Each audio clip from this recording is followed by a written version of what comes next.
Faut être conscient qu'aucun être humain n'a un amour ou une justice plus grande que Dieu. On a des perceptions erronées de ce qu'est l'amour et la justice.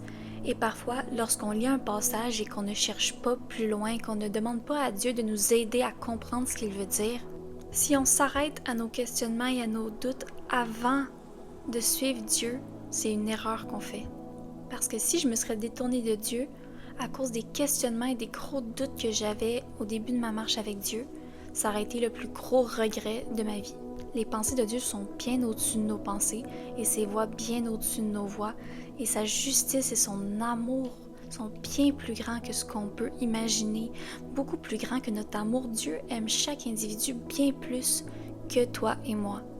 Et Dieu a une justice bien plus grande que toi et moi. Je t'encourage donc à réfléchir que si tu as un certain questionnement ou doute sur un certain passage, de ne pas t'arrêter à ça pour suivre Dieu.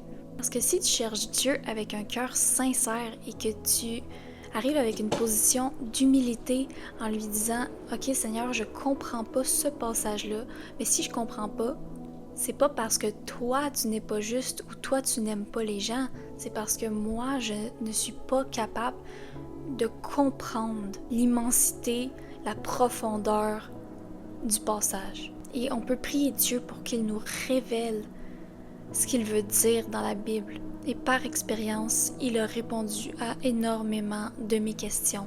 Dieu est un Père aimant. Il aime qu'on le cherche avec un cœur sincère et qu'on lui pose des questions. Mais si on arrive avec un cœur orgueilleux, un cœur fermé, c'est nous-mêmes qui nous privons du privilège qu'on a d'avoir une relation avec Dieu. Dieu est le bouclier de ceux qui cherchent refuge en lui. Et la foi permet d'arrêter tous les mensonges qui peuvent nous accabler ou que l'ennemi peut essayer de nous lancer. Avec le bouclier de la foi, on peut voir au-delà de nos circonstances et on peut donc adopter la perspective de Dieu sur la vie et ne pas la baser sur nos propres circonstances du moment. Sache que Dieu t'aime et tu as le droit d'avoir des questionnements. Elle ne fait pas de ces questionnements-là une muraille qui t'empêche de continuer à marcher avec Dieu.